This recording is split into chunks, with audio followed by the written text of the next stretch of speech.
하나님 말씀 누가복음 19장입니다. 누가복음 19장 35절로 38절에 있는 말씀 제가 봉독하겠습니다. 그것을 예수께로 끌고 와서 자기들의 겉옷을 나귀 새끼 위에 걸쳐 놓고 예수를 태우니 가실 때에 저희가 자기의 겉옷을 길에 펴더라. 이미 감람산에서 내려가는 평까지 가까이 오심에 제자들의 온 무리가 자기의 본 바 모든 능한 일을 인하여 기뻐하며 큰 소리로 하나님을 찬양하여 가로되 찬송하리로다. 주의 이름으로 오시는 왕이여, 하늘에는 평하여 가장 높은 곳에는 영광이로다 하니. 아멘. 본문 말씀을 가지고 왕 되신 주님을 찬양하며 맞이하라 라는 제목으로 하나님 말씀을 증거하겠습니다. 누가복음 19장의 열 문화 비유는 하나님에 대한 지식과 그 지식의 실천에 대한 삐뚤어진 신학 체계를 교정해 주시는 말씀이에요. 구원과 종말 심판과 천국에 대한 교정 계시죠. 당시 여호와를 믿는다고 하던 유대 종교 지도자들은 하나님에 대하여는 알고 있는데 분부하신 바대로의 순종은 없었어요. 그게 문제죠. 예수님은 앞서서 말씀하신 교정 계시에 대한 실천을 28절에서 보여주는 거예요. 예수께서 이 말씀을 하시고, 즉 교정 계시를 말씀하시고 예루살렘을 향하여 앞서서 가시더라. 예루살렘에 올라가면 고난받고 십자가에 못 박혀 죽는 거예요. 다 알고 계셔요. 그런데 예루살렘을 향하여 앞서서 가셨다, 이렇게 말씀하고 있어요. 단호하게 앞서서 나아가셨다. 어린 나귀를 가져오는 일에 대해서도 예수께서 주가 쓰시겠다라 라고 말씀하셨고, 제자들이 그대로 순종했더니 일이 순적하게 이루어지더라는 거예요. 여러분, 우리는 하나님의 말씀대로 하는 게 중요한 거예요. 거기다 인간의 생각을 집어넣고 요렇게 하면 더 잘 되겠구나, 폼이 나겠구나 하는 순간 그 말씀은 무효가 돼버리는 거예요. 시키시는 대로 해야만 주께서 명령한 매뉴얼 사역이 되는 거예요. 주께서 명령한 심플링 파워, 간단한 데서 나와지는 강력한 능력이 되어지는 거예요. 여러분, 교회가 세속화될수록 복잡해지는 거예요. 교회는 단 한 가지의 사명밖에 없죠. 열방과 민족을 그리스도의 제자 삼는 사역, 하나님을 반듯하게 예배하기 위해서. 이게 다 뒤틀려가지고 프로그램과 이벤트에 목줄이 잡힌 교회가 얼마나 많습니까? 제자들에게 어린 나귀를 가져오라고 하셨어요. 왜 그 일을 시키는 건지 몰라도 괜찮아요. 어린 나귀로 도대체 뭘 하시려는 건지 몰라도 괜찮아요. 분부하신 대로만 하면 증거가 나와지는 거예요. 그래서 우리 하나님은 껄떡거리는 거 이런 거 좋아하지 않습니다. 뽐내고 자랑하는 거 좋아하지 않아요. 제가 지난번 10월 1일 날 중국에서 시진핑이 열었던 열병식에 대해서 말씀드린 적이 있죠. 어느 국가 지도자가 군대를 이용하여 또는 자기네가 가지고 있는 어떤 부를 이용하여 껄떡거리고 자랑하면 하나님이 그를 반드시 치게 돼 있습니다. 성경에 보면 히스기야도 그랬고 다윗도 그랬잖아요. 멀쩡해요. 그런데 자기의 병기창, 자기가 가지고 있는 보물 이런 걸 보여주고 껄떡거리면 하나님이 그를 무조건 치게 돼 있어요. 그건 주님 오실 때까지 그대로 유지되는 겁니다. 중국의 지도자가 시진핑이에요. 그런데 지난번 10월 1일 날 열병식은 순수한 군대 행사가 아니에요. 시진핑이 껄떡껄떡거리는 거죠. 푸틴도 데려오고 김정은도 데려오고 전 세계에 내가 건재하거든 하고 껄떡거리는 거예요. 그랬더니 하나님이 그를 쳐버리잖아요. 지금 베이징은 난리가 났어요. 짱요샤를 감금한 다음에 이제 2주가 지났는데요.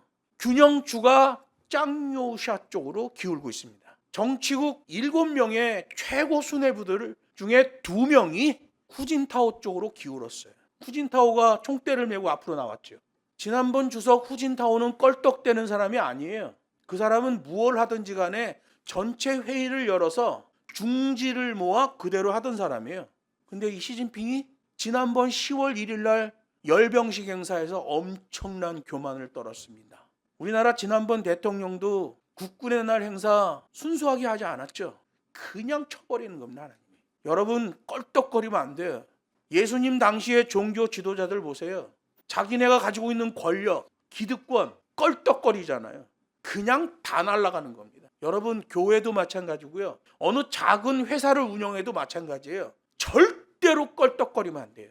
영적인 무게중심이 흔들려 버리면 그건 하나님의 철퇴를 맞아버리는 거예요. 어떤 물질이 생기든 권력이 생기든 명예가 생기든 나는 부족한 사람입니다 라는 자세를 견지하면 하나님이 그를 인도하셔요. 이 시대에 얼마나 많은 교회들, 얼마나 많은 목사들이 껄떡거리는지 몰라요. 부산에서 어느 목사는 목회 잘 해놓고 자기 아들 교회 개척하는데 우리 아들한테 40억만 해달라고. 그러면 40억이 누구 애 이름이에요? 껄떡거리죠. 하나님이 그 목사를 쳐버렸습니다. 개망신을 당하고 수십 년간 했던 목회가 전부 수포로 돌아가 버렸어요. 껄떡거리면 안 돼요. 하나님께서 기뻐하시는 종은 성령 충만한 종이에요. 성령 충만한 종은 하나님의 말씀의 인도를 받아가는 종이에요. 하나님의 말씀의 인도를 받아가면 통찰력이 생기는 거예요. 그래서 성령 충만은 통찰력이에요. 이 오순절 은사주의 신비주의 파들은 성령 충만하면 눈 뒤집어 가지고 뒤로 넘어지고 이런 걸 성령 충만이라고 그러는데 그렇지 않아요. 성경을 보면 성령 충만한 자, 하나님의 말씀이 충만한 자들에게서 나타나는 공통적인 현상이 통찰력이에요. 그래서 하나님의 성령 충만이 일어난 자는 어떤 일을 시켜보면 알 수 있어요. 그 일을 리서칭하고 그 일에서 리크루팅이 되는 자들이죠. 여러분 기독교 종교를 갖고 있다는 것을 너무 무당처럼 믿지 마세요. 정확한 정보를 수집하고 그 정보를 분석하고 인재를 발굴하고 확보하는 것. 내가 너에게 분부한 모든 것을 가르쳐 지키게 하라. 인재 양성 사역이잖아요. 정보를 수집하고 분석하며 인재를 발굴하고 확보하는 것, 리서칭과 리크루팅이 기독교 사역이에요. 근데 우리나라 저의 앞에 세대 목사들부터 제 윗세대 목사들까지는 무당짓거리를 하면서 목회를 했죠. 껄떡거림이에요. 하나님이 이 시대 교회들을 다 쳐버리잖아요. 한국 교회는 예수님이 와도 못 바꿀 정도로 타락했습니다. 보통 큰 문제가 아니에요. 오늘 본문은 예수님이 메시아라는 사실을 드러내고 있어요. 나귀 등에 겉옷을 덮어 걸치는 것은 세 가지 용도예요. 첫 번째는 안장대용이에요. 나귀 등에 앉으면 백이잖아요. 뼈에 백인단 말이에요. 그래서 안장대용으로 겉옷을 덮어 사용했어요. 하나는 왕이나 귀인에게 보이는 존경의 표시였어요. 마지막 세 번째는 하나님께 드릴 어린 양을 소중히 나를 때의 자세예요. 어린 양을 먼 거리 끌고 갈 수가 없잖아요. 그래서 나귀 등 위에다 얹는데 그 어린 양을 좀 더 순수하고 깨끗하게 유지하겠다는 그 마음 자세로 나귀 등에다가 겉옷을 깔고 어린 양을 그 위에 얹었죠. 이 세 가지 용도가 있는 거예요. 누가복음은 예수께서 나귀를 타는 장면에 대해서도 다른 복음서들과 비교해 독특하게 기록하고 있어요. 타 복음서를 보면 예수님께서 나귀를 직접 타신 것으로 돼 있어요. 여긴 누가복음에서만은 제자들이 예수님을 나귀 등에 태워드렸다라고 기록하고 있는 거예요. 지금 계속해서 누가가 강조하고 있는 게 뭐예요? 왕이 되어 돌아와 심판하시는 주님, 그걸 강조했잖아요. 앞에 문화 비유가 그거잖아요. 왕이 되어 돌아와 심판하시는 주님. 지금은 예루살렘 입성에 대해서는 뭘 얘기하는 거예요? 왕이 되어 돌아온 주님을 말하고 있잖아요. 왕이 되어 돌아올 주님, 돌아온 주님. 그것을 존중하고 대접하는 모습으로 제자들이 예수님을 나귀 위에 태워드렸다라고 기록하고 있는 게 누가복음이에요. 다른 복음서들은 이거에 대한 개념이 없습니다. 누가복음은 사도 바울의 기록이잖아요. 사도 바울의 입에서 나온 것이 누가에 의해 기록된 거예요. 오늘 본문에는 사도 바울의 신학이 나오는데요. 사도 바울의 신학 중에 예배 음악 신학이 엄청나게 강조되어 있는 부분이에요. 예배 음악 신학으로 설교하지 않으면 본문 설교는 본 의미를 잃어버리게 되는 거예요. 또한 자기의 겉옷을 나귀가 지나가는 길 위에 까는 것은 왕에 대한 존경과 환영의 표시란 말이에요. 열왕기하 9장에도 그런 내용이 나와요. 계속 왕에 대해서 말해요. 나귀 등의 겉옷을 덮어 걸치는 것은 왕이나 귀인에게 보이는 존경의 표시다.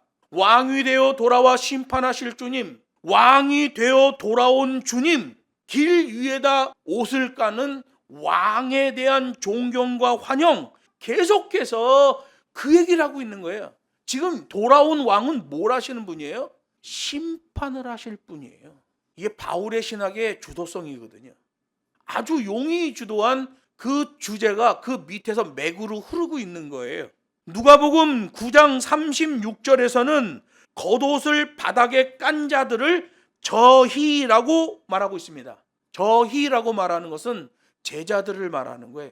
예수님의 제자들이 먼저 자신들의 겉옷을 더러는 나귀 위에다 덮고 더러는 나귀가 걸어가는 길 위에다가 깔았다는 거예요. 마태복음 2장과 마가복음 11장에 보면 동일한 장면이 나오는데 예수님의 가는 길 앞에 많은 사람 또 무리의 대부분이 옷을 깔았다 이렇게 돼 있어요. 그러니까 앞에다 옷을 깔은 거는 제자들이 먼저 깔았고 제자들의 그 행위를 보고 여러 사람들이 자기의 겉옷을 벗어 나귀 앞에다가 깔았다는 얘기예요.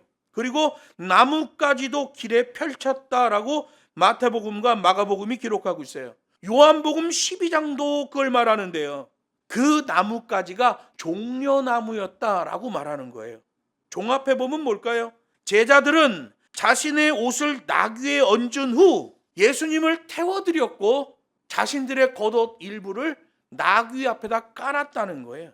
그랬더니 다양한 순례자들이 그 군중들이 자신들의 옷도 나귀 앞에다 깔았고 그들은 종려나무를 흔드는 사람도 있었고 종려나무를 바닥에 까는 사람도 있었다라고 성경이 말하고 있는 거예요.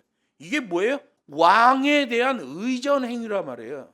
당시에 왕이 입성할 때 하였던 의전이에요. 의전. 여러분 우리나라 대통령이 중국에 갔더니 어마어마한 의전을 해줬잖아요. 지난 1월 4일 날. 이 왕이 왔을 때의 의전 행위가 있어요. 국가 최고 지도자가 왔을 때의 의전 행위가 있거든요. 그 의전을 보고 그 나라가 이 나라를 어떻게 생각하고 있는지를 판단할 수 있는 거예요. 그런데 예수님이 어린 나귀를 타고 예루살렘에 입성하는데 분명히 고난받고 십자가에 달려 돌아가시는 건데 의전 행위를 보니까 바리새인들이 보니까 이건 왕에 대한 의전이라는 거예요. 그래서 바리새인들이 성질이 나가지고 예수님한테 얘기하잖아요. 당신 제자들 좀 책망하십시오. 이게 지금 의전이 맞는 겁니까? 짜증을 내는 거예요.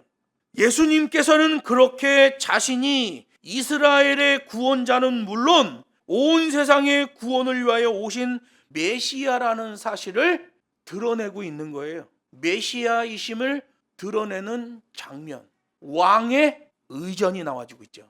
그런데 앞에 있는 말씀을 붙여서 해석하면 뭐가 되고 있는 거예요?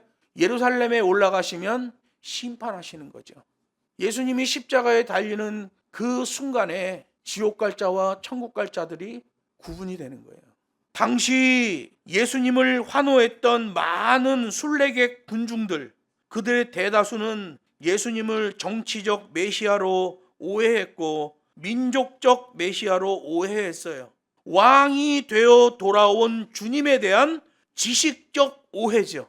여러분 지식적 오해는 평가를 받잖아요. 앞에 문화비유 보세요. 종들이 주인에 대하여 어떤 지식을 갖고 있느냐, 그 지식에 따라서 종들의 자세가 달라진단 말이에요.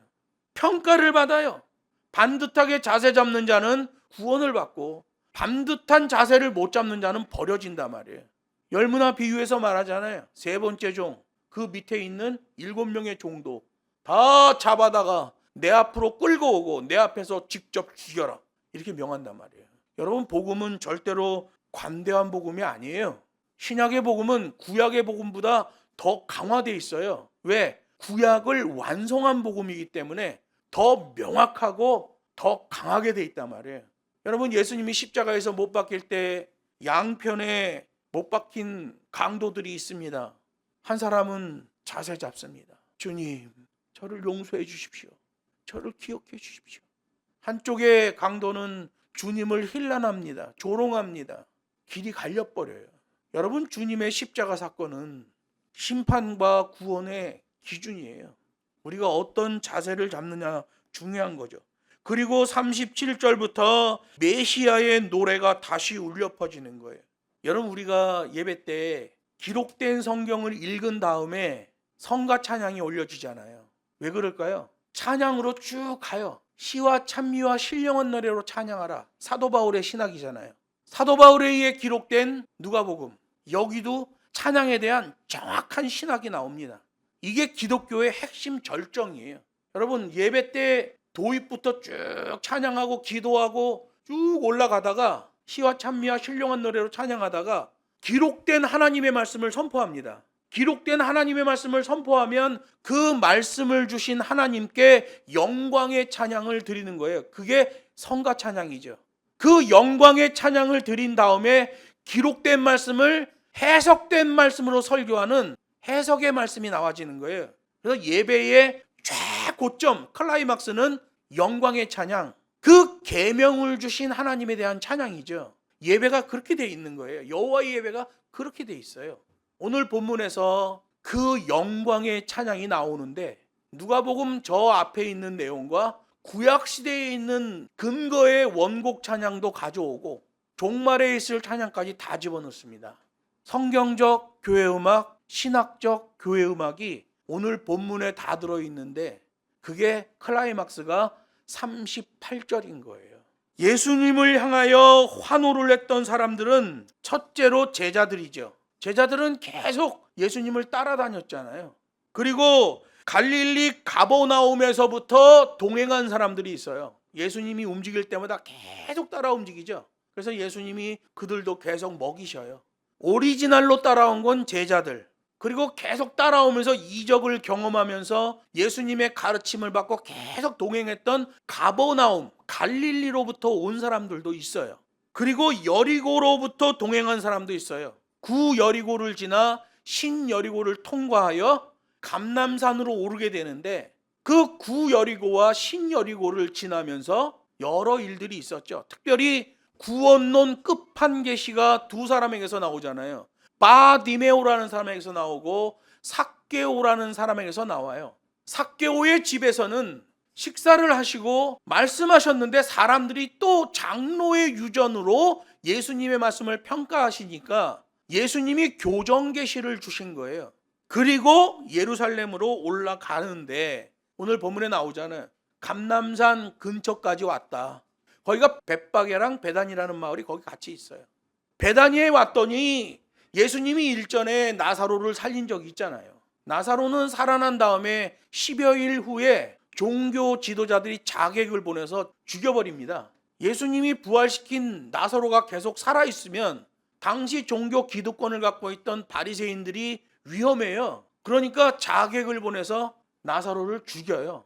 고대 전승에 나와요. 칼로 찔러 죽여요. 그러니까 나사로는 다시 살아난 다음에 10여 일 살다가 죽임을 당했죠. 그 마을을 통과하는데 사람들이 환호를 하는 거예요. 나사로를 살렸던 그 주님이다.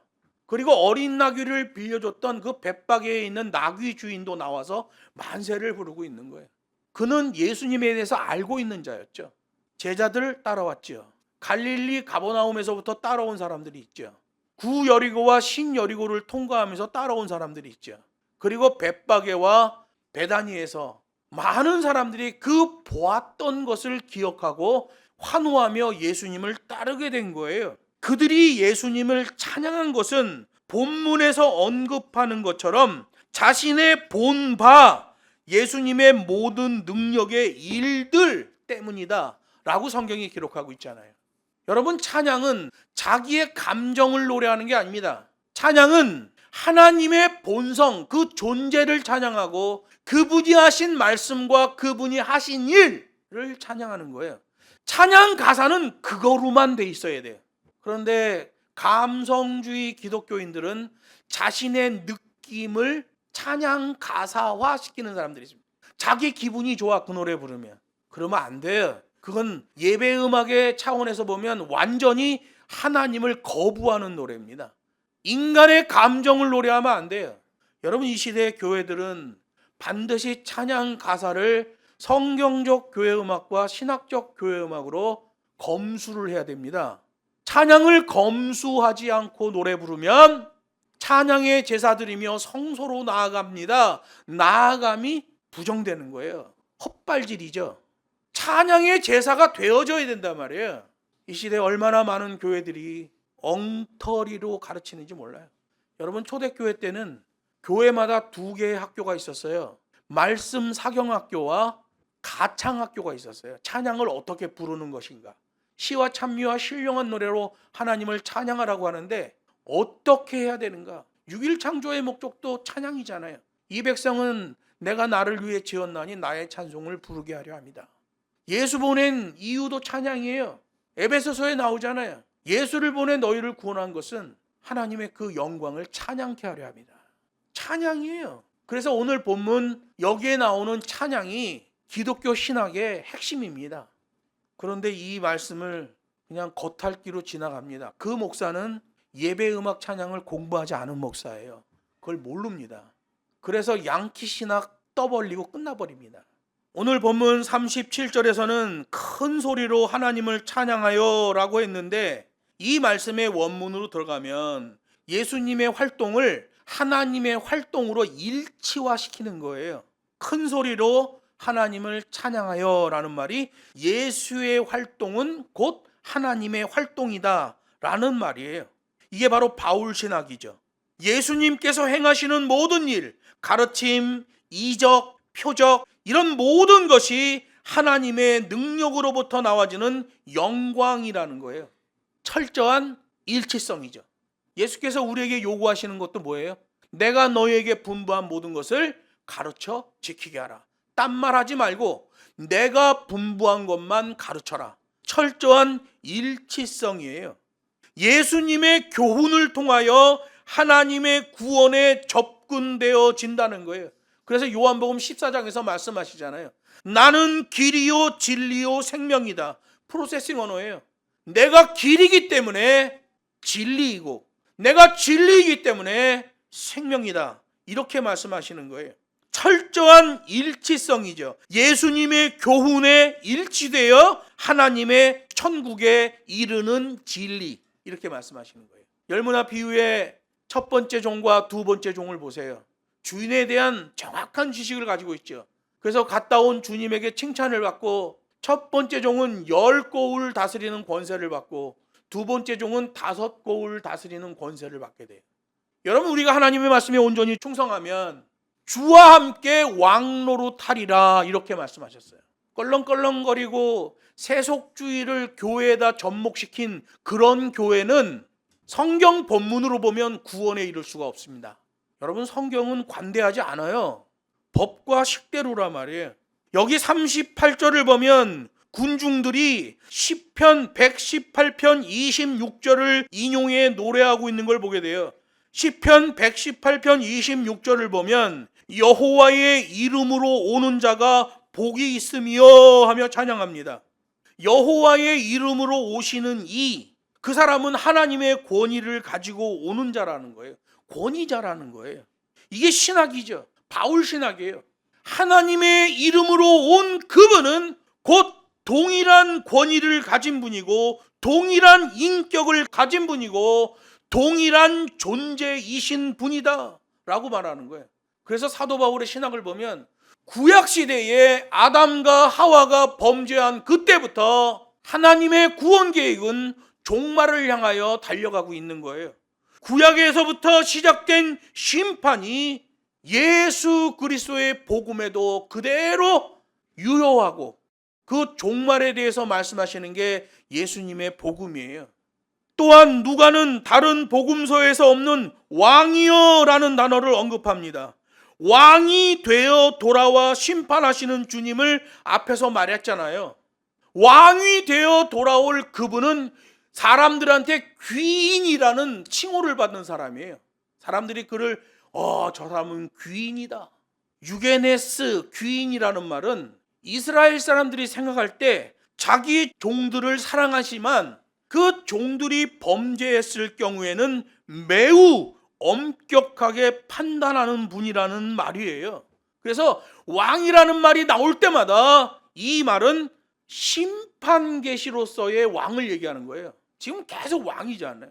예수님의 타실 나귀 위에다가 옷을 덮었다. 그분 앞에다 옷을 깔았다. 찬양을 부르는데 시편 118편에 있는 그 여호와와 여호와의 보낸 자를 일치시키는 찬양을 부르고 있다. 이 왕이 무슨 왕이냐는 거예요. 심판의 왕이라는 거죠. 철저한 일치성이에요. 그 심판의 왕으로 오실 분이 이 땅에 성육신하셔서 공생의 사역을 하셨는데 그때 주신 말씀이 그거예요. 너희가 내 말을 지키면 나의 자녀다. 나의 제자다. 나의 권속이다. 이렇게 말씀하신 거예요. 철저한 일치성이죠. 구약시대부터 동일해요. 내 말씀에 순종하는 자는 복을 받을 것이요 불순종하는 자는 저주를 받을 것이다. 그래서 여러분 한 번 구원 영원한 구원은 거짓말이 돼버리는 거예요. 근데 양키신학은 지금도 계속 그걸 외치고 있는 거예요. 한 번 구원 영원한 구원이다. 하나님의 능력은 쇠함이 없고 하나님의 능력은 변함이 없기 때문에 우리를 구원의 백성 삼아주셨으면 그 의지가 변함이 없으시다. 그건 자기 생각이고 하나님의 말씀은 그렇게 안 돼 있단 말이에요. 순종하면 복을 받을 것이요 불순종하면 저주를 받을 것이다. 믿음으로 구원이다. 행위로 심판도 받는다. 같이 말씀하고 있는 거예요. 결국 그 귀인에게 왕권을 부여하는 분은 하나님이시다. 하나님의 이름으로 오신 예수 그리스도, 예수 그리스도의 이름으로 하나님께 나오는 그리스도인들 반드시 그 장사한 것을 판단하신다. 하나님이 부르신 그때부터 결산하기 직전까지의 전체 과정을 체크하시겠다라고 말씀하시는 거예요. 그래서 여러분 하나님이 우리에게 주신 선물은 구원이 아니에요. 구원의 확신은 2단으로 갈수록 강하게 나타나요. 하나님의 말씀을 아는 자는 오늘도 내가 하나님의 백성으로 살고 있는가? 내가 오늘도 하나님의 말씀 앞에 순종하고 있는가? 그 말씀이 내 삶의 기준이 되어 있는가를 날마다 점검하고 확인하는 자들이에요. 이건 하나님의 은혜가 아니면 되어줄 수가 없어요. 진짜 하나님의 은혜를 입은 자는 구원의 확인을 하는 사람들이에요. 날마다 자기의 삶을 점검하는 사람이죠. 여러분 그 다음에 찬양의 분석이 나와요. 나귀 주변 군중들의 노래에 주의 이름으로 오시는 이의 원곡은 시편 118편 26절이라고 그랬잖아요. 이 주의 이름으로 오시는 이게 찬양 분석 3가지가 나와요. 그 부분부터 메시아의 노래의 정당성에 대한 하나님 말씀은 다음 시간에 강론하도록 하겠습니다.